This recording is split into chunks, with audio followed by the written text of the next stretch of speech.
میں آپ کی خدمت میں حضرت خالد ابن ولید رضی اللہ تعالیٰ عنہ کے عنوان پر چند باتیں عرض کرنے کی کوشش کروں گا۔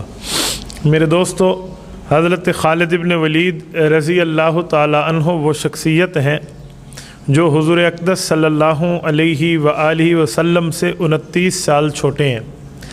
حضرت خالد ابن ولید کے قبیلے کا نام بنو مخزوم ہے، اور یہ اسلام کے اندر وہ قبیلہ ہے جس کو بھی مقام حاصل ہے، اور اسلام سے پہلے بھی اس قبیلے کو مقام حاصل تھا۔ حضور اقدس صلی اللہ علیہ وآلہ وسلم سے حضرت خالد ابن ولید کی شروع میں بہت زیادہ نفرت، لڑائی اور بغض کی بنیاد پر بڑی مخالفت چلی ہے، لیکن جب اسلام لائے ہیں اور کلمہ طیبہ پڑھا ہے، حضور پاک علیہ الصلوۃ والسلام کی وہ غلامی کر کے دکھائی ہے کہ کائنات میں چمکتے حروف کے ساتھ موجود ہے۔ حضرت خالد ابن ولید رضی اللہ تعالیٰ عنہ کے والد کا نام ولید ہے، اور ان کی والدہ کا نام لبانہ یا لبابہ، یہ دو نام ہیں۔ حضرت خالد ابن ولید کی یہ والدہ حضور پاک صلی اللہ علیہ وسلم کی ایک بیوی حضرت میمونہ بنت حارث کی بیٹی ہیں، میمونہ بنت حارث کی بہن ہیں۔ حضرت خالد ابن ولید اس حساب سے حضرت ام المؤمنین میمونہ رضی اللہ تعالی عنہا کے بھانجے لگتے ہیں۔ ان کا حضور پاک صلی اللہ علیہ وآلہ وسلم سے یہ رشتہ ان کو بہت زیادہ بلند اور مرتبہ فائز کر کے بتاتا ہے۔ حضرت خالد ابن ولید رضی اللہ تعالی عنہ اسلام کے مقابلے میں شروع کے اندر پیش رہے۔ ایک وقت آیا، حضرت خالد ابن ولید نے دل میں سوچا کہ یار، جن بتوں کی وجہ سے ہم نے علم جنگ بلند کیا ہوا ہے، ان بتوں کی پرستش سے تو کوئی ٹکے کا فائدہ ہی نہیں ہے۔ اسلام نے دل میں گھر کرنا شروع کیا۔ بہادر آدمی تھے، نوجوان تھے اور جری تھے، ان سے بڑا شجاع اور دلیر دیکھنے میں کہیں ملتا تھا۔ جب بھی کسی جنگ میں آئے ہیں، اس جنگ کو فتح یاب کیے بغیر خالد واپس لوٹے ہوں، یہ ملتا ہی نہیں ہے۔ خالد ابن ولید جنگ احد میں حضور علیہ الصلوۃ والسلام کے مقابلے میں آئے تھے، تو جو دوبارہ حملہ ہوا اور جس سے فتح شکست میں بدلی، وہ وجہ بھی خالد ابن ولید تھے۔ تو خالد ابن ولید جری بندے تھے، تو ان نے فیصلہ کیا کسی بزدلی کی بنیاد پہ نہیں، کسی شکست کی بنیاد پہ نہیں، بلکہ حقیقت اور دلائل کی بنیاد پہ۔ تو فوراً اپنی اونٹنی کو مہار ڈالی اور مدینہ کی طرف چل پڑے مکہ مکرمہ سے۔ راستے میں ان کے ایک جگری یار اور دوست ملے جن کا نام ہے حضرت عامر ابن عاص، یہ بھی صحابی ہیں، بعد میں بنے ہیں رضی اللہ عنہ۔ اس وقت یہ بھی دل ہارے ہوئے تھے اپنے بتوں سے، اور ان کا نظریہ تھا کہ ہمیں حضور علیہ السلام کی خدمت میں جا کے اسلام کی حقانیت سیکھنی چاہیے۔ تو خالد ابن ولید جب گزرنے لگے تو انہوں نے پوچھا، ہوئے عمر، آپ یہاں کیسے؟ نے کہا، میں بس یار سوچ رہا ہوں ہم کس مذہب پہ ہیں، کیا معاملے ہیں۔ تو نے کہا، چھوڑ یار اس مذہب کو، چلیں۔ کہاں مدینہ منورہ چلتے ہیں، حضور اقدس صلی اللہ علیہ وسلم کی خدمت میں چلتے ہیں۔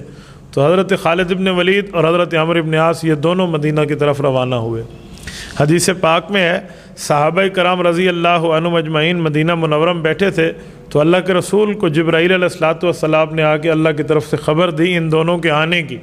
تو حضور علیہ الصلوۃ والسلام نے صحابہ کو فرمایا کہ مکہ مکرمہ کی وادی نے اپنے 2 جگر کے ٹکڑے تمہاری طرف پھینکے ہیں۔ کچھ وقت گزرے تو یہ دونوں حضرات پہنچ گئے۔ ان دونوں نے آ کے اللہ کے رسول صلی اللہ علیہ وسلم سے تعلق جوڑا، معافی مانگی، کلمہ طیبہ پڑھا، اسلام میں داخل ہو گئے۔ اور ان کا یہ پیارا تعلق اس حد تک رہا کہ حضور پاک صلی اللہ علیہ وسلم نے ان کو جنت کی خوشخبری دی اور باقی گناہوں سے معافی کی یہ خوشخبری سنائی۔ حدیث پاک میں حضرت عامر ابن عاص تو اسلام لانے کے بعد واپس مکہ مکرمہ چلے گئے، لیکن حضرت خالد ابن ولید مدینہ منورہ میں ہی رہ گئے۔ حضرت خالد ابن ولید نے حضور پاک صلی اللہ علیہ وسلم کے حکم پہ مسلمانوں کی کمانڈر ان چیف کا عہدہ یہ سنبھالا، اور ان نے ایسی کمانڈ کی ہے آپ کو شاید تاریخ میں کہیں نہ ملے کہ خالد ابن ولید کسی جنگ میں پیچھے رہے ہوں۔ انہوں نے اسلام لانے کے بعد سب سے پہلی جنگ جو لڑی ہے وہ غزوہ موتا ہے۔ یہ اردن کے مقام پہ موتا وہ جگہ ہے جس پر 3 صحابہ مسلسل شہید ہوئے تھے۔ چوتھے نمبر پہ حضرت خالد ابن ولید نے کمان ہاتھ میں لی اور اپنی 9 تلواریں توڑیں۔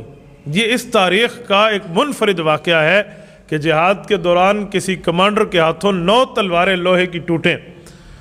حضور پاک صلی اللہ علیہ وسلم نے اس وقت فرمایا تھا جب خالد واپس لوٹے کہ اللہ پاک نے اپنی نیام سے نکلی ہوئی تلواروں میں ایک تلوار تجھے بنایا ہے، سیف من سیوف اللہ المسلول، تو اللہ کی تلواروں میں ایک تلوار ہے۔ تو حضور پاک صلی اللہ علیہ وسلم ہر جنگ میں انہیں بھیجا کرتے تھے۔ بعض دفعہ ان سے تھوڑی بہت خطا ہو گئی، وہ خطا یہ ہوئی کہ کچھ لوگوں نے، حدیث پاک میں ہے، کلمہ تو پڑھ لیا لیکن انہوں نے کہا سبحنا، ہم بے دین ہو گئے، حالانکہ ان بیچاروں کو سبحنا کا معنی ہی نہیں آتا تھا کہ اس کا معنی بے دین ہونا ہے، وہ سمجھتے تھے مسلمان ہونا ہے۔ تو خالد بن ولید نے ان کے ساتھ جہاد کر ان کو قتل کر دیا۔ تو اللہ کے رسول کو پتہ چل تو حضور پاک صلی اللہ علیہ وسلم نے حضرت خالد سے فرمایا تھا، خالد کل قیامت میں اس کلمے کا کیا جواب دو گے؟ تھوڑی سی ناراضگی اختیار کی، پھر کیا کیا؟ حضرت علی المرتضیٰ کو فرمایا کہ جتنے اونٹ بنتے ہیں ان کے فدیے کے، جتنا ان کا خون بہا بنتا ہے وہ سارا جا کے میری طرف سے آپ ادا کریں۔ حضور پاک صلی اللہ علیہ وسلم نے ان کی خطا کو اپنی طرف سے تلافی ادا کی، اور پھر دوسری جنگ کا موقع حضور نے فرمایا خالد پھر بھی آپ جاؤ گے، لیکن اب احتیاط کرنا، اب خیال کرنا۔ یعنی جو لوگ ناراضگی کی بات کرتے ہیں نا اللہ کے رسول سے ان کی، تو ان کو یہ بات بھی تو دیکھ لینی چاہیے کہ دوسرے موقعوں پہ بھی حضور علیہ السلام نے پھر بھی حضرت خالد کو بھیجا۔ ایک موقع پہ فتح مکہ کے موقع پہ حضور پاک صلی اللہ علیہ وسلم نے دیکھا حضرت خالد نعرہ تکبیر بلند کرتے ہوئے جب داخل ہوئے تو ایک صحابی کہتے ہیں مجھ سے اللہ کے رسول نے پوچھا کون ہے جس کی آواز ہے؟ تو میں نے کہا خالد بن ولید ہے۔ حضور نے فرمایا کیسا آدمی ہے، اللہ نے کیسے اس کو اپنی ذات کے لیے چن لیا ہے۔ یعنی اللہ کے رسول صلی اللہ علیہ وسلم نے حضرت خالد بن ولید کی یہاں بھی تعریف کیا۔ حدیث پاک کے مطابق جب رسول اقدس صلی اللہ علیہ وسلم کا اس دنیا میں انتقال ہونے لگا تو سیدنا خالد بن ولید رضی اللہ تعالی عنہ اس معاملات میں موجود ہیں۔ حضور پاک علیہ السلام کے بعد حضرت خالد بن ولید نے ابو بکر صدیق سے بیعت کی ہے اور مسلمانوں کے کمانڈر ان چیف بنے ہیں۔ یہ عراق، یہ سلطنت روم کی ابتدائی حصے، یہ یمن، یہ فلسطین، یہ شام، یہ اردن، یہ تمام ملک حضرت خالد بن ولید کی نوک تلوار پہ فتح ہوئے ہیں۔ 126 جنگ ان کی پوری زندگی کا حصہ ہے۔ 126 جنگیں، میں نے ایک روایت پڑھی میں حیران ہو گیا، وہ کہتے ہیں 226 جنگوں کی روایات میں ملتی ہیں، کسی جنگ میں شکست نہیں ہے، کسی جنگ میں شکست نہیں۔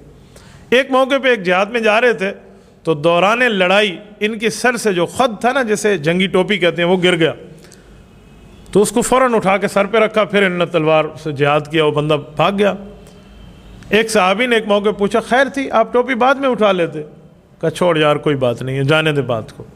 ایک اور موقع ہوا تو اپنی ٹوپی اپنے خیمے میں بھول گئے، راستے میں اپنے قافلے کو روک لیا، کہا پہلے میں وہ ٹوپی لے کر آؤ، وہ لے کر آئے، سر پہ رکھی، پھر گئے۔ تو اب صحابہ نے پوچھا کہ حضرت بتائیں وجہ کیا ہے؟ کہا یار ایک راز ہے۔ کہا بتا دیں؟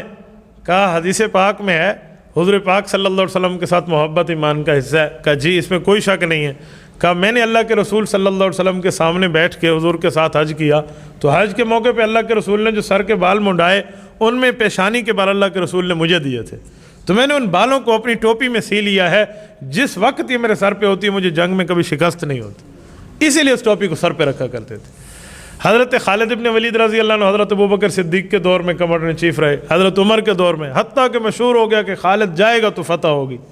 حضرت عمر جیسے بندے نے اس خیال کو توڑا کہ لوگوں اللہ پہ یقین رکھو، یہ خالد جائے گا تو فتح ہوگی، یہ کیا ہے؟ تو عین اس موقع پہ جب حضرت خالد بن ولید جنگ کے لیے تیار ٹھہرے تھے تو حضرت عمر نے یہاں سے خط بھیجا کہ خالد معزول ہے اور ابو عبیدہ بن جراح آج کے بعد کمانڈر ان چیف ہوگا۔ جو ان کے سپاہی تھے ان کو کمانڈر بنا دیا اور جو کمانڈر تھے ان کو سپاہی بنا دیا حضرت عمر نے۔ اب دیکھیں حضرت خالد کی اطاعت، عین جنگ کے موقع پہ یہ حکم آیا اور یہ بھی لکھا کہ جس حالت میں خالد ٹھہرا ہو اس سے سر کی ٹوپی اتار لو، وہ جو کمانڈر والی ہم نے ان کو دی ہوئی ہے۔ حضرت خالد بن ولید رضی اللہ عنہ تیار ٹھہرے تھے، ابو عبیدہ آئے اور حضرت عمر کا خط دکھایا، کہا سمعنا واطعنا، کہ مجھے قبول ہے۔ انہوں نے ٹوپی سر سے اتاری اور گلے میں پٹکا لٹکا دیا تاکہ پتہ چلے عہدے سے معزول ہو گئے۔ فوراً سر نیچے کیا، کہا پہلے بھی اللہ کے لڑتا تھا اب بھی اللہ کے لڑوں گا۔ اس سے حضرت عمر کا دبدبہ بھی سمجھ آتا ہے اور حضرت خالد کی اطاعت بھی سمجھ آتی ہے، بالکل کبھی بھی کچھ محسوس نہیں کیا۔ حضرت عمر نے ایک موقع پہ ان کو ایک علاقے کے گورنر بنا دیا، کہا آپ کی مرضی ہے بنا دیں، آپ کی مرضی ہے نہ بنائیں، ہم نے حضور پاک صلی اللہ علیہ وسلم سے بیعت کی ہے دین کی خدمت کے لیے، وہ کسی علاقے کے بڑے ہوں پھر بھی کریں گے، چھوٹے ہوں پھر بھی کریں گے۔ حضرت عمر نے گورنر بنا دیا تو کہنے لگے یار دنیا میں نہیں رہ سکتا، انہوں نے استعفیٰ پیش کر دیا تھا۔ 21 ہجری میں ان کی وفات ہے۔ حضور علیہ السلام کے ساتھ ان کی محبت ایسے تھی کہ ایک بار ایک کافر نے اللہ کے رسول کو تو کہا تھا، ایسے انگلی کے اشارے سے، ان نے تلوار سے گردن اتار دی تھی کہ یا رسول اللہ مجھے ایک کافر ہو اور دوسرا آپ کی گستاخی کرے، مجھے قبول نہیں ہے۔ اس حد تک حضور علیہ الصلوۃ والسلام سے محبت تھی۔ ایک موقع پہ کھانا پیش ہوا، حضور علیہ الصلوۃ والسلام نے ہاتھ پیچھے کر لیا، کہا مجھے پسند نہیں ہے۔ پوری زندگی اس کھانے کو انہیں نہیں کھایا، کہا میرے سامنے حضور نے اسے پسند نہیں کیا، میں نہیں کھاتا۔ آپ علیہ السلام کے گھر آیا کرتے تھے کیونکہ حضور کی بیوی ان کی خالہ ہے، حضرت میمونہ بنت حارث، آنا جانا وہاں رہتا ہے، تو بہت آنا جانا رہتا تھا۔ حضور پاک صلی اللہ علیہ وسلم سے ان کی حدیثیں بہت کم مروی ہیں کیونکہ انہوں نے وقت زیادہ جہاد میں گزارا ہے۔ ایک موقع پہ آتا ہے کہ ایک بادشاہ نے اللہ کے رسول، ایک بادشاہ کے گورنر نے اللہ کے رسول کو دھمکی آمیز خط لکھا۔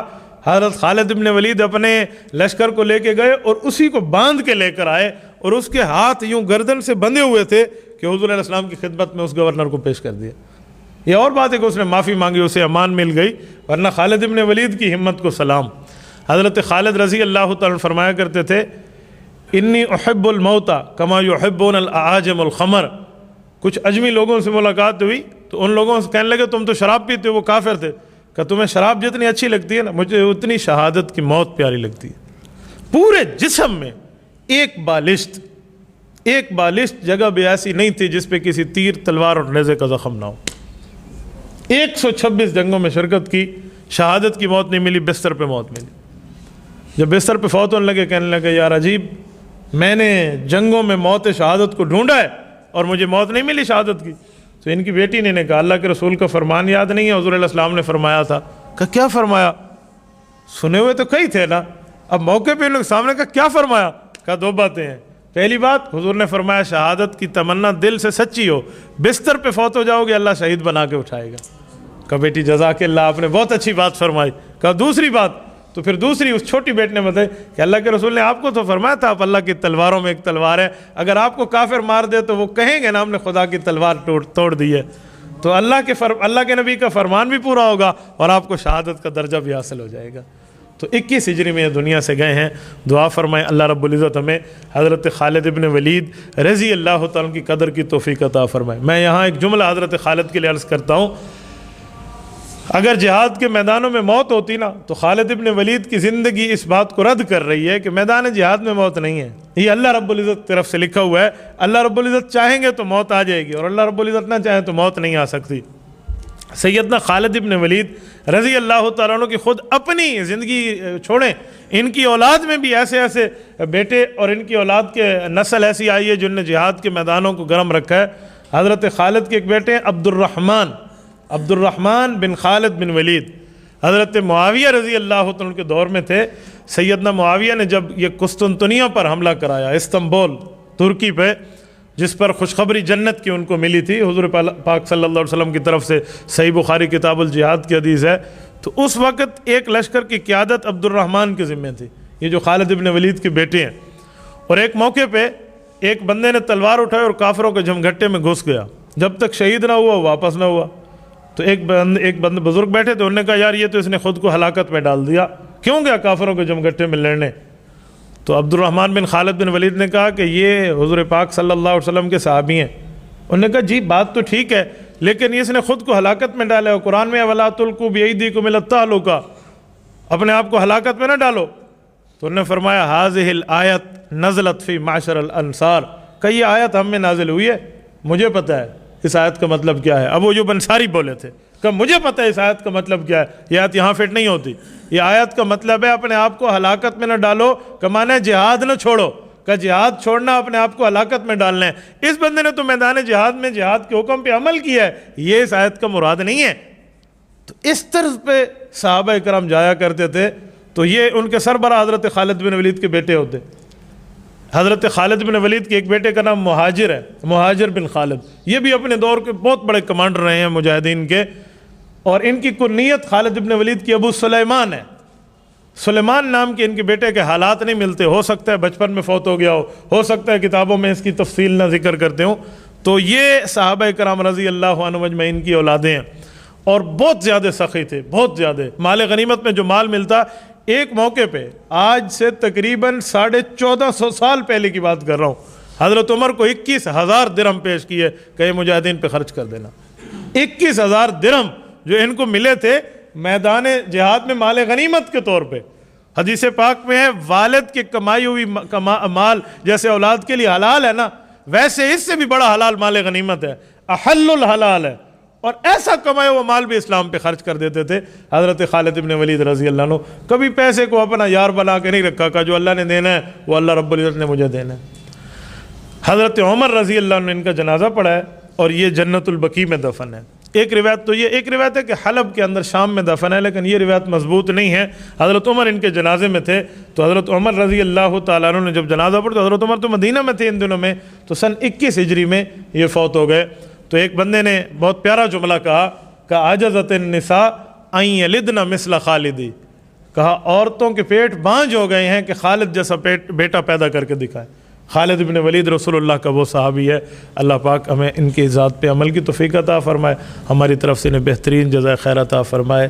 وآخر دعوانا ان الحمد للہ رب العالمین۔ جمال الوجود بذكر الإله وتصفى